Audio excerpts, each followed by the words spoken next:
بسم اللہ الرحمن الرحیم۔ السلام علیکم ورحمۃ اللہ وبرکاتہ۔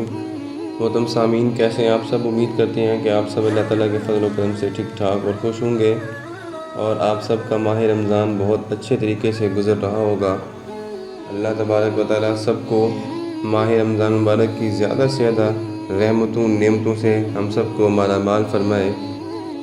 جیسا کہ آپ سب کو معلوم ہے کہ ہم نے حضرت بلال رضی اللہ تعالیٰ عنہ مؤذن رسول صلی اللہ علیہ وسلم کی ایمان افروز داستان حیات کی ایک سیریز شروع کر رکھی ہے۔ آج ہم اس کی ایپیسوڈ نمبر 16 کے بارے میں بات کریں گے۔ جب ہم شہری زندگی سے کٹ کر وقت گزار رہے تھے تو ہمیں مکے کی بہت کم خبریں ملتی تھیں۔ چوری چھپے کسی سے مل لیتے تھے تو پتہ چلتا تھا کہ مکے میں جہاں ہمارے خلاف کئی محاذ قائم تھے، وہاں اکا دکا آوازیں ہمارے حق میں بھی ابھرتی رہتی تھیں۔ بہت نحیف، بہت کمزور، مگر ان کا وجود ضرور تھا۔ کسی گلی کے موڑ پر، کسی بازار کے کوچے میں کوئی نہ کوئی ہماری بے بسی کا رونا بھی رو لیتا تھا۔ کہیں کہیں لوگ دبی زبان میں اس مقاطع پر نکتہ چینی بھی کر لیتے تھے۔ تھوڑی دیر کو ڈھارس بن جاتی تھی، مگر ابھی ہم پر بہت عذاب آنا تھے۔ سختیوں کی انتہا ابھی باقی تھی۔ نئے حادثات، نئی مشکلات ہماری منتظر تھیں، لیکن اس عرصے میں ہمیں حمزہ اور عمر کی وجہ سے بڑی تقویت رہی۔ دونوں مقاطع سے چند روز پہلے اسلام لے آئے تھے۔ ایک اور جھونکا تھا ٹھنڈی ہوا کا، جو آتا تھا تو ہمارے دل و دماغ کا ایک ایک گوشہ کھل اٹھتا تھا۔ یہ وحی الہی تھی جو ہمارے نبی اکرم صلی اللہ علیہ وسلم پر وقتاً فوقتاً نازل ہوتی رہتی تھی، اور ہمیں احساس دلاتی رہتی تھی کہ وہ جو ساری قدرت، ساری طاقت، سارے اختیارات کا مالک ہے، وہ ہمارے ساتھ ہے۔ وہ جب ہماری اس التفات سے نشوونما کر رہا ہے تو پھر ہمیں کیا غم؟ کوئی انسانی طاقت، کوئی بشری سازش ہمارے راستے کی دیوار نہیں بن سکتی۔ جو اللہ تعالیٰ چاہتا ہے وہ ہو کر رہتا ہے۔ اگر اس نے کرۂ ارض پر اپنی مشیت کے مطابق نظام قائم کرنے کے لیے ہم کو منتخب کر ہی لیا ہے تو اس کے فیصلے پر عمل ہو کر رہے گا۔ یہ عجیب اتفاق ہے کہ حمزہ اور عمر دونوں کے اسلام لانے کے موقع پر بات غصے سے شروع ہوئی اور دونوں مرتبہ خون بھی بہا۔ حمزہ نے پہل کی۔ حمزہ رسالت مآب صلی اللہ علیہ وسلم کے چچا بھی تھے اور دو شریک بھائی بھی تھے، حضرت حمزہ رضی اللہ تعالی عنہ۔ بہت لحیم، شحیم، قوی الحبسہ، سارے عربستان میں شیروں کے شکاری کی حیثیت سے ان کا ڈنکا بجتا تھا۔ شجاعت اور علم حرم میں اپنا ثانی نہیں رکھتے تھے۔ کوئی تلوار ان کی تلوار سے زیادہ وزنی نہیں تھی، نہ کوئی نیزہ ان کے نیزے سے زیادہ تیز رفتار۔ ان کی کمان سے نکلا ہوا ہر تیر تیر قضا تھا۔ شکار میں کوئی اس کے شیروں کے شکاروں سے زیادہ شجیع اور تیز نظر رکھنے والا نہیں تھا۔ قوت شامہ کا یہ عالم تھا کہ ہوا کو سونگھ کر جانور کا محل وقوع بتا دیا کرتے تھے۔ زمین پر پاؤں اتنے ہلکے پڑتے تھے کہ چاب نہیں سنائی دیتی تھی۔ شجاعت اور قوت کے عظیم پیکر کی زندگی کا ایک اور رخ بھی تھا۔ وہ نہایت مرنج برنج، خوش مزاج، نرم خو اور احساس طبیعت تھے۔ گھوڑے پر جاتے جاتے سامنے کسی جھاڑی پر کوئی پھول کھلا دیکھتے تو اس خیال سے کہ وہ روندا نہ جائے، گھوڑا اس کے گرد گھما کر لے جاتے۔ کبھی کبھی رزمیہ شاعری بھی کرتے تھے جو ان کی شخصیت سے بہت مناسبت رکھتی تھی۔ لیکن اس دن جب ابو جہل نے کوہ صفا کے دامن میں محمد مصطفیٰ صلی اللہ علیہ وسلم کو جھوٹا، دغاباز، نعوذ باللہ اور نہ جانے کیا کیا کہا تھا، اس مزاجی سے حمزہ رضی اللہ تعالی عنہ سے کوسوں دور تھی۔ حمزہ صحرا سے شیر کا شکار کر کے لوٹ رہے تھے۔ ایک مردہ شیر ان کے گھوڑے پر بندھا ہوا تھا۔ مکہ میں داخل ہوتے انہیں ابو جہل کی ہرزہ سرائی کی خبر ملی۔ اسی حالت میں گھوڑے پر سوار ابو جہل کے پاس پہنچے، جو اب حتیم میں اپنے حواریوں کے ساتھ بیٹھا تھا۔ ابو جہل ان کے تیور دیکھ کر بھی صورتحال کا صحیح اندازہ نہیں لگا سکا۔ جب حضرت حمزہ رضی اللہ تعالی عنہ نے اسے للکارا اور پوچھا، تم کیا کہہ رہے تھے کہ محمد صلی اللہ علیہ وسلم کو؟ تو اس نے جو کچھ کہا تھا منوان دہرایا۔ پس پھر ایک آواز آئی، حمزہ کی کمان کی، جو انہوں نے ابو جہل کے سر پر ماری تھی۔ ابو جہل کا چہرہ خون سے لت پت ہو کر گر پیا اور ضرب کی تالاب نہ لاتے ہوئے زمین پر گر پڑا۔ حمزہ سے بدلہ لینے کی اس میں جرت نہ تھی، صرف دانت پیس کر رہ گیا۔ حضرت حمزہ رضی اللہ تعالیٰ عنہ شاعر ضرور تھے، مگر بحث و مباحثے میں پڑھنا ان کی عادت نہیں تھی۔ بہت مختصر بات کرتے تھے۔ انہوں نے کعبے کی طرف اشارہ کرتے ہوئے کہا تھا، جب میں رات کو کھلے آسمان تلے صحرا کی وسطوں میں شکار کی تلاش میں پھرتا ہوں تو میرا دل گواہی دیتا ہے کہ اللہ کسی کمرے میں بند نہیں ہے۔ یہ کہہ کر وہ گھوڑے سے نیچے اتر آئے اور زمین پر پاؤں گاڑ کر سب کے چہروں پر نظر دوڑائی جو یہ منظر دیکھ رہے تھے۔ کہنے لگے، میرے بھتیجے کا مذہب ہے، میرا مذہب ہے، اس کا اللہ میرا اللہ، کسی میں ہمت ہے تو آئے مجھ پر ہاتھ اٹھائے۔ کس میں جرأت تھی کہ اس بپھرے ہوئے شیر کا مقابلہ کرتا؟ ہجوم میں حرکت ضرور ہوئی، لیکن اس لیے کہ ہر شخص جلد از جلد حمزہ کے راستے سے ہٹ جانا چاہتا تھا۔ حمزہ سیدھا رضی اللہ تعالی عنہ وہاں سے سیدھا رسول کریم صلی اللہ علیہ وسلم کے پاس گئے اور اسلام لے آئے۔ ابو جہل کی بدبختی کا ایسا ہی ایک منظر کچھ دنوں کے بعد دوبارہ دیکھنے میں آیا۔ بنو ہاشم کے معاشرتی مقاطع کے ابتدائی ایام تھے۔ مقاطع پر عمل شروع ہو چکا تھا، لیکن مقاطع کی نوعیت ہی ایسی تھی کہ اس پر پوری طرح عمل درآمد نہیں ہو سکا۔ وجہ یہ تھی کہ بنو ہاشم کے یہاں بیاہی ہوئی خواتین اپنے آبائی خاندانوں کی افراد بھی تھیں، اور اس حیثیت میں ان پر اصولاً بنو ہاشم کے معاشرتی مقاطع کا اطلاق بھی نہیں ہو سکتا تھا۔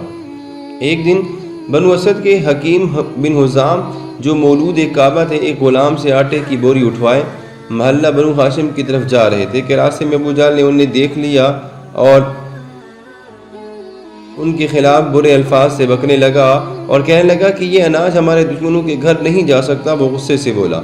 اسی موقع پر بنو اسد کا ایک اور فرد بھی ادھر آ نکلا۔ وہ بھی مسلمان نہیں تھا، لیکن معاملے کی نوعیت جاننے کے بعد اس نے ابو جہل سے کہا، ابن ہشام، حکیم بنو اسد کا فرد ہے اور اپنی پھوپھی کا سامان لے کر جا رہا ہے، تم کون ہوتے ہو اسے روکنے والے؟ بات اصول کی تھی، مگر ابو جہل کی خر دماغی کسی کو پسند نہ آئی۔ تلخ کلامی بڑی تو بات ہاتھا پائی تک پہنچ گئی۔ ابو جہل نے پہل کی۔ دوسرے انسان نے سڑک کے کنارے پڑی اونٹ کی ایک بڑی ہڈی اٹھا کر ابو جہل کے سر پر دے ماری۔ ابو جہل چکرا کر پھر گر پڑا۔ اس کے گرتے ہی دوسرے انسان نے اسے پے در پہ ٹھوکریں مارنی شروع کر دیں۔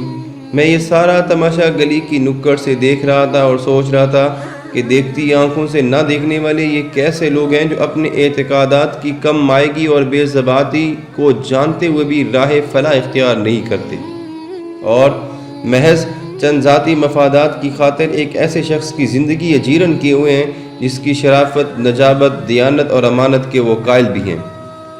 انہی خیالات میں غلطہ تھا تو دیکھا کہ حضرت حمزہ چلے آ رہے۔ انہوں نے شاید مجھے نہیں دیکھا اور سیدھے ادھر کا رخ کیا جہاں ابو جہل اور ابو النبطی کے مکوں اور ٹھوکروں کی عزت میں زمین پر پڑا رہا تھا۔ حمزہ کو دیکھ کر اس انسان نے ہاتھ روک لیا اور بغیر مزید کچھ کہے وہاں سے چل دیا۔ حضرت حمزہ رضی اللہ تعالی عنہ نے ابو جہل پر ایک نظر ڈالی۔ میں بھی پہنچ گیا اور میں نے غلام کو آٹے کی بوری اٹھوائی۔ حمزہ اور حکیم دونوں ابو جہل کو اسی حالت میں چھوڑ کر چل دیے اور میں اور غلام دونوں ان کے پیچھے پیچھے چل پڑے۔ کچھ فاصلے پر جا کر میں نے پیچھے مڑ کر دیکھا تو ابو جہل ایک بڑے سے پتھر کے سہارے آہستہ آہستہ اٹھ کر کھڑے ہونے کی کوشش کر رہا تھا اور انتہائی بے بسی کے عالم میں ہماری سمت تک کے جا رہا تھا۔ اس دن بھی کم و بیش وہی منظر حمزہ کے سامنے تھا جو اپنے قبول اسلام کے دن انہوں نے اپنے حتیم میں دیکھا تھا۔ حضرت حمزہ رضی اللہ تعالیٰ عنہ کے قبول اسلام لانے کے بعد ابو جہل، ابو لہب، امیہ، عتبہ سب لوگ سناٹے میں آ گئے تھے۔ ان کی سمجھ میں نہیں آ رہا تھا کہ اب مسلمانوں سے کیسے نمٹا جائے۔ بازار میں بھی جہاں دو آدمی کھڑے ہوتے گفتگو کا موضوع یہی ہوتا، کبھی بآواز بلند، کبھی سرگوشیوں کے انداز میں۔ کسی میں اتنی ہمت نہیں تھی کہ وہ حمزہ سے ٹکر لے۔ 3 روز ہو چکے تھے حمزہ کو اسلام لائے۔ ہمارے لیے یہ سکون کے دن تھے۔ یہ تو ہمیں پتہ تھا کہ یہ دور رہے گا نہیں ہمیشہ۔ ہمارے دشمن ضرور کوئی نہ کوئی چال سوچ رہے ہوں گے، مگر فی الوقت طوفان تھم گیا تھا۔ اگر کوئی راہ میں مل بھی جاتا تو طرح دے جاتا، منہ پھیر لیتا، ناک بھونچ چڑھا لیتا، مگر کہتا کچھ نہیں۔ غموں پر غم سہنے کی تو ہمیں عادت سی ہو گئی تھی، مگر خوشی پر خوشی ہمارے لیے نئی بات تھی۔ ابھی ہم حمزہ کے قبول اسلام پر اللہ تبارک و تعالیٰ کا شکر یہ ادا کر رہے تھے کہ مکہ کی گلیوں میں ایک شخص نظر آیا، آنکھوں میں خون اترا ہوا، ہاتھ میں ننگی تلوار لہراتا، اسلام اور رسول اسلام صلی اللہ علیہ وسلم کے خلاف زہر اگلتا۔ وہ اعلان کر کے آیا تھا کہ آج وہ ایک ہی ضرب میں قریش مکہ کی ساری پریشانیاں دور کر دے گا۔ یہ مہم جو نوجوان اتنا طویل القامت تھا کہ کھڑے کھڑے اچھل کر گھوڑے پر سوار ہو جاتا، مزاج سنجیدہ مگر غسیلہ، پیشہ مسالوں کی تجارت، عمر 26 سال، نام عمر ابن خطاب رضی اللہ تعالی عنہ۔ جس وقت یہ نوجوان مکہ کی گلیوں سے گزر رہا تھا، رسول اکرم صلی اللہ علیہ وسلم دار ارقم میں تھے، ابو قبیس کی پہاڑی کے دامن میں حرم کعبہ کے نزدیک۔ ارقم کا گھر کچھ عرصے سے ہماری مسجد بھی تھا، ہماری پناہ گاہ بھی تھی۔ چند صحابہ کرام حضور اکرم صلی اللہ علیہ وسلم کے ساتھ بیٹھے تھے۔ میں کھڑکی سے باہر دیکھ رہا تھا کہ مجھے وہ نظر آیا۔ اس کی اسلام دشمنی کے تو پہلے ہی کئی وار ہم سہ چکے تھے۔ اس وقت اس کے یہ تیور دیکھے تو میں نے فوراً رسول اکرم صلی اللہ علیہ وسلم کو اطلاع دی۔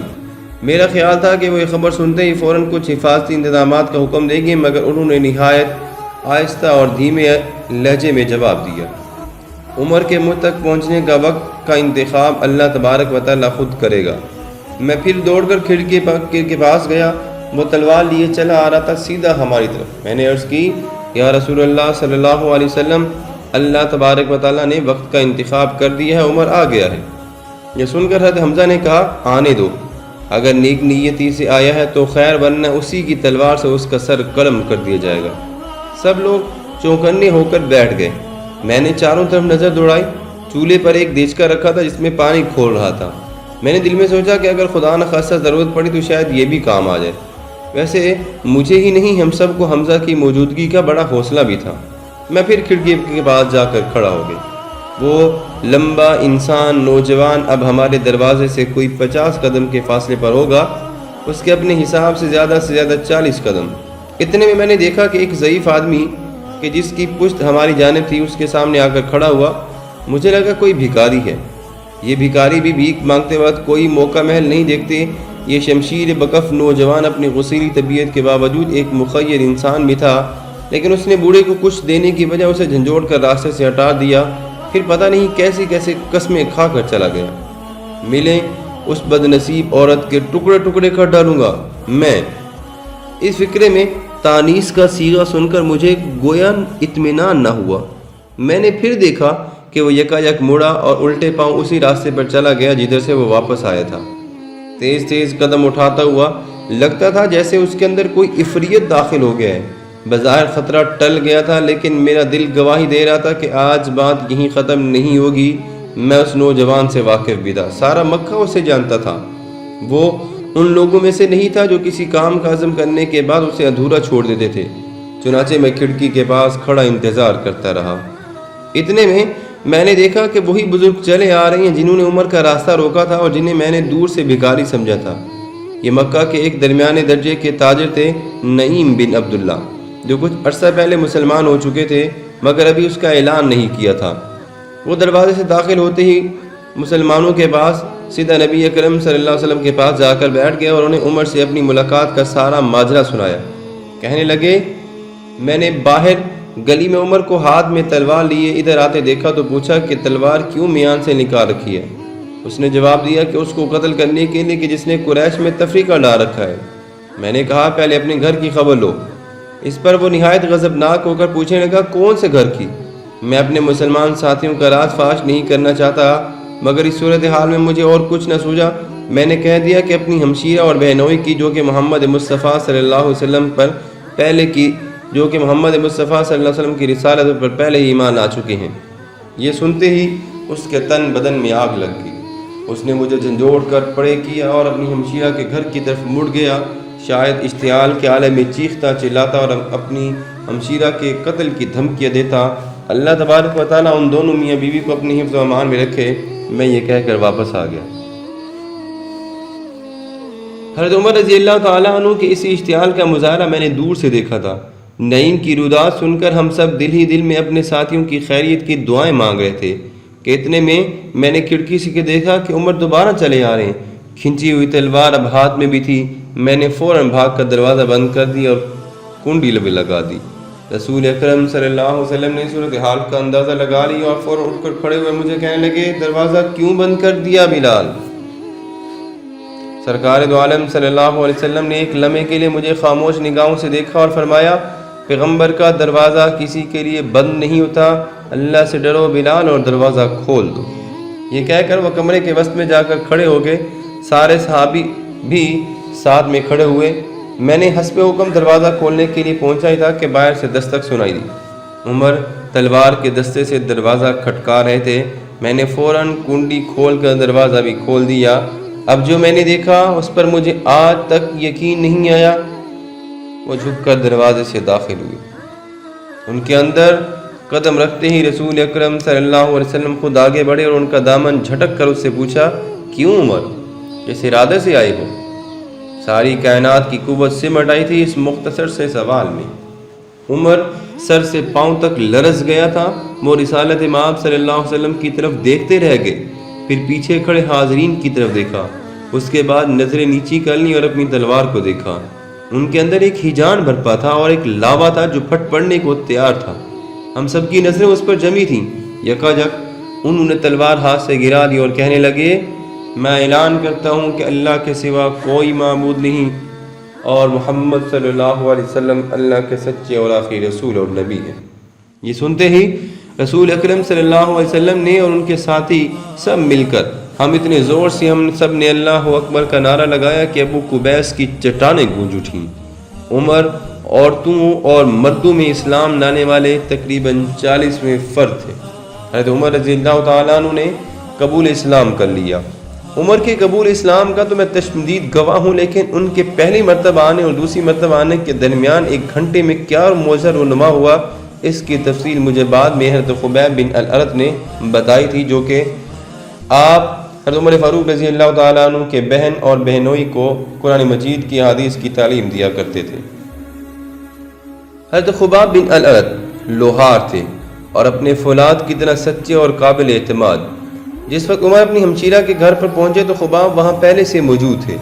وہ اکثر ان میاں بیوی کو قرآن سنانے جایا کرتے تھے۔ عمر دروازے پر ہی ان کی آواز سن کر ٹھٹکے۔ عجیب و غریب قسم کے الفاظ جب ان کے کانوں میں پڑے تو ان کا ماتھا ٹھنکا۔ وہ سمجھ گئے کہ نعیم کی اطلاع ٹھیک تھی۔ جیسے ہی وہ گھر میں داخل ہوئے، خباب ان کی آہٹ سن کر گھر میں کہیں چھپ گئے اور جاتے جاتے قرآنی آیات کا مسودہ فاطمہ بنت خطاب کو دے گئے۔ فاطمہ نے فوراً وہ تحریر اپنے کپڑوں میں چھپا لی اور سہم کر اپنے شوہر سعید بن زید کے پیچھے کھڑی ہو گئی۔ فاطمہ جو کہ عمر فاروق رضی اللہ تعالیٰ عنہ کی بہن تھی، اور سعید بن زید جو کہ عمر فاروق رضی اللہ تعالیٰ عنہ کے بہنوئی تھے۔ عمر سعید کی طرف بڑھے تو فاطمہ بیچ میں آ گئی۔ عمر نے اس زور سے ان کے منہ پر تھپڑ مارا کہ ان کا چہرہ لہو لہان ہو گیا۔ پھر عمر نے کہا، مجھے بتاؤ یہاں پہ کیا پڑھا جا رہا تھا؟ مجھے وہ تحریر لا کر دو کہ میں خود پڑھوں، اس میں لکھا کیا ہے؟ حضرت فاطمہ رضی اللہ تعالیٰ عنہ نے نہایت پر اعتماد لہجے میں کہا کہ آپ بتوں کے پجاری ہیں، میں یہ تحریر ناپاک ہاتھوں میں نہیں دے سکتی۔ ہمشیرہ کے منہ سے یہ الفاظ سن کر عمر انہیں غور سے دیکھنے لگے۔ ان کے چہرے سے اب بھی خون بہہ رہا تھا۔ وہ خاموشی سے گئے اور غسل کر کے واپس آ گئے۔ فاطمہ کو بھی اندازہ ہو گیا کہ ان کے غصے کی شدت کم ہو گئی ہے۔ انہوں نے وہ تحریر ان کے حوالے کر دی اور عمر نے آہستہ آہستہ پڑھنا شروع کر دیا۔ فاطمہ اور سعید کی نظریں ان پر گڑی ہوئی تھیں۔ دونوں ان کے چہرے سے ان کے قلبی تاثرات پڑھنے کی کوشش کر رہے تھے۔ یہ قرآن حکیم کی سورۃ طٰہٰ کا ایک صفحہ تھا جو حال ہی میں نازل ہوا۔ حسن و مرویت کے اس مرکے کو انہوں نے شرح و تفسیر سے ماورا پایا۔ اللہ نے قرآن مجید میں سورۃ طٰہٰ میں آیت نمبر 14 میں فرمایا، اللہ لا الہ الا ہو لہ الاسماء الحسنی، وہ معبود برحق ہے، اس کے سوا کوئی معبود نہیں ہے اور اس کے سب نام بھی اچھے اچھے ہیں۔ عمر پڑھتے جاتے تھے اور ہر لفظ کے ساتھ حیرت میں ڈوبتے جاتے تھے۔ کلام الہی کا جلال، اس کا جمال ان کے رگ و رپے میں پیوست ہو کر شمع روشن کرتا جاتا تھا۔ جب اس آیت پر پہنچے تو وہ سر سے پاؤں تک لرز گئے۔